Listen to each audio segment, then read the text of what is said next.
আসসালামু আলাইকুম। আলহামদুলিল্লাহ ২টা রোজা শেষ। এটা হচ্ছে আমার প্রথম রোজার ইফতারির একটা ব্লগ। সারাদিনে টুকটাক তেমন কিছুই স্পেশাল করা হয় না বা তেমন কোনো কাজ করা হয় না যেটা আপনাদের সাথে শেয়ার করলে আপনাদের উপকার হবে। এজন্য সারাদিন আর কোনো ক্লিপ নেই। আমি আসরের নামাজ পড়ে ইফতারি রেডি করার জন্য চলে এসেছি। আমি হচ্ছে ইস্তি বানাচ্ছি এখানে আমার জন্য। প্রথমে হচ্ছে পানি নিয়ে নিলাম, চিনি, এগুলো তো সবাই জানে, এটা বলার কিছু নেই। এবং আমি যে কোনো প্যাকেটজাত জিনিস কিনে আনলে প্রথমে ডেট চেক করি যে মেয়াদ আছে কিনা, কবে হচ্ছে উৎপাদন করা হয়েছে। তো এগুলো এখানে চেক করছিলাম এবং ভুলক্রমে আমার আম্মু অরেঞ্জ ফ্লেভারে স্পিটা নিয়ে আসছে। আমি বেসিক্যালি ম্যাঙ্গো ফ্লেভার স্পিটা বেশি পছন্দ করি। এখন কিছু করার নেই। তারপরে এখানে হচ্ছে আমার জন্য স্পি বানিয়ে নিলাম। আমি একাই খাবো।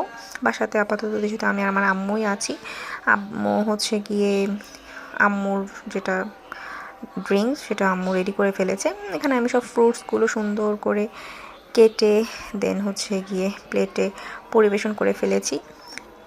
এখানে আছে তরমুজ, নাশপাতি, তারপরে হচ্ছে কমলা, আঙ্গুর, খেজুর এবং স্ট্রবেরি। তো আমার আম্মু এখানে হচ্ছে গিয়ে বেগুনি ভাজছিল এবং আমাকে ডাক দিল যে দেখে যাও আমার বেগুনি কি সুন্দর ফুলবে, তুমি এটার একটা ভিডিও ক্লিপ নাও। তো আমিও চলে গেলাম এবং দেখলাম যে না, আসলে বেগুনিটা অনেক সুন্দর ফুলেছে, প্লাস অনেক হচ্ছে মুচমুচে হয়েছিল। বেগুনিটা আমার খুব কম পছন্দ।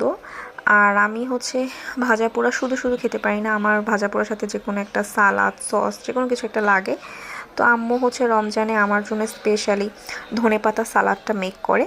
ধনেপাতা, লেবু, তারপরে হচ্ছে পেঁয়াজ, কাঁচামরিচ দিয়ে ওটাকে সুন্দর করে চটকে মাখিয়ে সালাদের মতো করে দেয়। ওটা দিয়ে আমি ভাজা পোড়াগুলো খাই। এবং প্রথম রমজানে আমাদের ইফতারিতে ছিল ডিম চপ, পেঁয়াজু, বেগুনি, তার ছোলা। তো এখানে হচ্ছে সব ভাজা পোড়াগুলো আম্মুকে বললাম তুমি একটা প্লেটে সুন্দর করে আমাকে উঠিয়ে দাও, আমি হচ্ছে সুন্দর করে ডেকোরেশন করে একটা ছবি তুলবো। তো এখানে আমি সব কিছু রেডি করে নিয়েছি। আম্মু হচ্ছে আম্মুর জন্য একটু চিড়া ভিজাইছিল। আমি চিড়া খেতে পারি না, কেন জানি না, আমি একদমই চিড়া সহ্য করতে পারি না।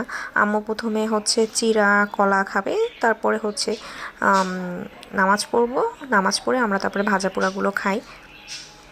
আমার মানে নামাজের আগে যদি আমি পুরো একদম খেয়ে ফেলি ইফতার, আমি তারপরে আর নড়তে পারি না, আমার প্রচুর অস্থির লাগে, খারাপ লাগে। আমি সব সময় হচ্ছে গিয়ে আগে টুকটাক ফ্রুটস, তারপরে হচ্ছে শরবত, এগুলো খেয়ে নিই, তারপরে বাকি আইটেমগুলো নামাজ পড়ে রিল্যাক্স একদম রিফ্রেশ মুডে খাই। তো এখানে হচ্ছে আম্মু আমার জন্য স্পেশাল সেই সালাডটা রেডি করছে, যেটা না থাকলে আমার ইফতার পুরাই ইনকমপ্লিট।